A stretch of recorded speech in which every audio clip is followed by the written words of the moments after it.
ಬಳ್ಳಾರಿ ಗಲಭೆ ಬಗ್ಗೆ ಎಚ್ಎಂ ರೇವಣ್ಣ ಅವರು ಒಳ್ಳೆಯ ಮಾಹಿತಿಗಳನ್ನು ಪಡೆದುಕೊಂಡು ಬಂದಿದ್ದಾರೆ ಎಂದು ಡಿಸಿಎಂ ಡಿಕೆ ಶಿವಕುಮಾರ್ ಅವರು ಹೇಳಿದರು.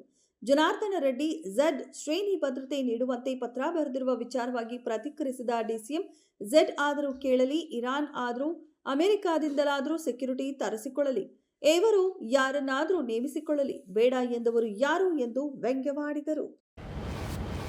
ಬೆಂಗಳೂರಿನ ಜೆಜೆ ನಗರದಲ್ಲಿ ಓಂ ಶಕ್ತಿ ಮಾಲಾಧಾರಿಗಳ ಮೇಲೆ ಅನ್ಯ ಕೋಮಿನವರು ಕಲ್ಲು ತೂರಾಟ ನಡೆಸಿದ್ದಾರೆ ಎನ್ನುವ ಆರೋಪ ಕೇಳಿಬಂದಿದ್ದು, ಈ ಬಗ್ಗೆ ಹಿಂದೂ ಸಂಘಟನೆಗಳು ಭಾರೀ ಆಕ್ರೋಶ ಹೊರಹಾಕಿದೆ.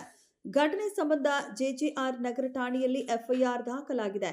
ಇದೇ ವೇಳೆ ಕಾಂಗ್ರೆಸ್ ಸರ್ಕಾರದ ಆಡಳಿತ ಅವಧಿಯಲ್ಲಿ ಗೂಂಡಾಗಿರಿ ಹೆಚ್ಚಾಗಿದೆ ಎಂದು ಬಿಜೆಪಿ ರಾಜ್ಯಾಧ್ಯಕ್ಷ ಬಿವೈ ವಿಜಯೇಂದ್ರ ಕಿಡಿಕಾರಿದ್ದಾರೆ.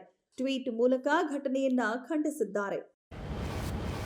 ಸರ್ಕಾರಿ ನೌಕರರಿಗೆ ಅವರು ಕೊನೆಯದಾಗಿ ಪಡೆದ ವೇತನದ ಶೇಕಡಾ 50ರನ್ನ ಮಾಸಿಕ ಪಿಂಚಣಿಯಾಗಿ ನೀಡುವ ಹೊಸ ಪಿಂಚಣಿ ಯೋಜನೆಯನ್ನ ತಮಿಳುನಾಡು ಮುಖ್ಯಮಂತ್ರಿ ಎಂಕೆ ಸ್ಟಾಲಿನ್ ಘೋಷಿಸಿದ್ದಾರೆ. ಈ ಯೋಜನೆ ಹಳೆಯ ಯೋಜನೆ ಅಲ್ಲದಿದ್ದರೂ ಅದೇ ಸೌಲಭ್ಯಗಳನ್ನು ಹೊಂದಿದೆ ಎಂದು ಸರ್ಕಾರ ಪ್ರತಿಪಾದಿಸಿದೆ. ನಿವೃತ್ತರಾಗುತ್ತಿರುವ ನೌಕರರಿಗೆ ಗರಿಷ್ಠ 25 ಲಕ್ಷ ರೂಪಾಯಿ ಗ್ರಾಚ್ಯುಟಿ ಸಿಗಲಿದೆ.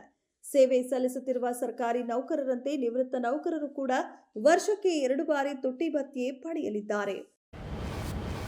ಸರ್ಕಾರದ ಆಡಳಿತಾತ್ಮಕ ಹಿತದೃಷ್ಟಿಯಿಂದ ಕಾಲಕಾಲಕ್ಕೆ ಯೋಜನೆಗಳನ್ನು ಪರಿಷ್ಕರಿಸಿ ಪಾರದರ್ಶಕತೆ ತರುವುದು ಅಗತ್ಯವಾಗಿದ್ದು, ವಿಬಿ ಜಿ ಯೋಜನೆ ಅಡಿ ಮಾನವ ದಿನ ಹೆಚ್ಚಳ ಮಾಡಿ ದಿನಗೂಲಿಯನ್ನ 370 ರೂಪಾಯಿಗೆ ಏರಿಕೆ ಮಾಡಲಾಗಿದೆ ಎಂದು ಕೇಂದ್ರ ಸಚಿವ ಪ್ರಹ್ಲಾದ್ ಜೋಶಿ ಹೇಳಿದರು.